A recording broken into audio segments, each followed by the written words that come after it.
حضور اسلامی تعلیم کے مطابق کسی کو برے نام سے پکارنے کی ممانعت ہے. جی سوال یہ ہے کہ اسلام کے بدترین دشمن کو عام طور پر ابو جہل کے نام سے پکارا جاتا ہے، کس وجہ سے؟ یہ مسئلہ تو حل ہو چکا ہے بہت پہلے. ایک ہے لا تنابزوا بالالقاب، یہ جو مضمون ہے یہ مومنوں کی سوسائٹی میں محبت کو ترویج دینے کے تعلق میں بیان ہوا ہے، اور فرمایا گیا ہے کہ دیکھو تم کسی کو برے نام سے نہ پکارو تاکہ تمہارے آپس میں اختلاف نہ پیدا ہوں، تمہاری یکجہتی کو نقصان نہ پہنچے. یہ اس تعلق کی باتیں ہیں. جہاں تک بری باتوں کا تعلق ہے، قرآن کریم فرماتا ہے کہ اللہ تعالیٰ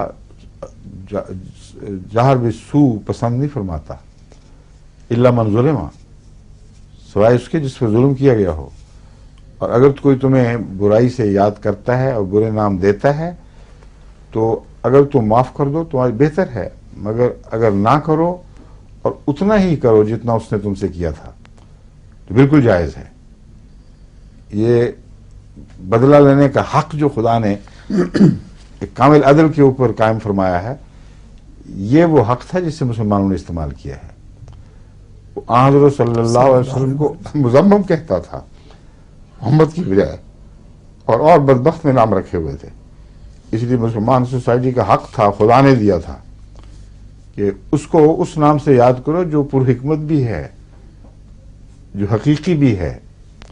ابو الحکم بنا پھرتا تھا، یا ابو الحکم کہتے تھے نا، حکم ابو الحکم بنا پھرتا تھا اور جاہل مطلق، یعنی حکمت کو پہچان ہی نہیں سکتا تھا.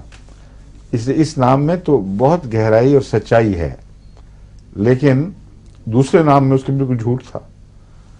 تو مسلمانوں کو جوابی کارروائی کا حق ملتا ہے. اس آیت کو اس کے ساتھ نہ ملائیں، وہ الگ مضمون ہے جہاں یہ حقوق قائم کیے گئے دشمن سے لڑائی کے. اور دوسری بات اس میں یہ بیان ہوتی ہے کہ اس سلسلے میں کہ حضرت صلی اللہ علیہ وسلم نے جب اکرمہ کی بیعت قبول فرما لی تو ایک دفعہ اکرمہ خود یہ شکایت لے کے حاضر ہوا جو آپ نے کی ہے. اس نے کہا یا رسول اللہ مجھے بہت تکلیف ہوتی ہے، میرے باپ کو الگرچہ ٹھیک ہے وہ ظالم تھا، مگر عربوں میں بہت وہ غیرت تھی اپنی قبائلی، اور اپنی قبائلی حمیت بھی، اور قبیلوں میں آپس میں مقابلے تھے. کچھ اپنے آپ کو زیادہ معزز سمجھتے تھے اور اس کی بہت غیرت رکھتے تھے. تو یہ یقیناً قبائل میں سے چوٹی کے قبائل کا ایک فرد تھا اکرمہ بن ابو جہل.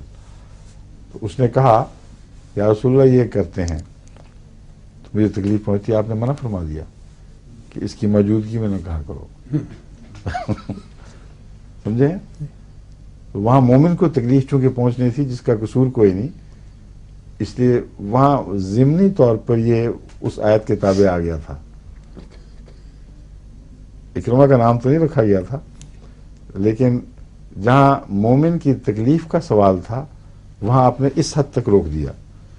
جہاں دشمن سے جوابی کارروائی کا تعلق ہے وہاں اجازت تھی. ٹھیک ہے.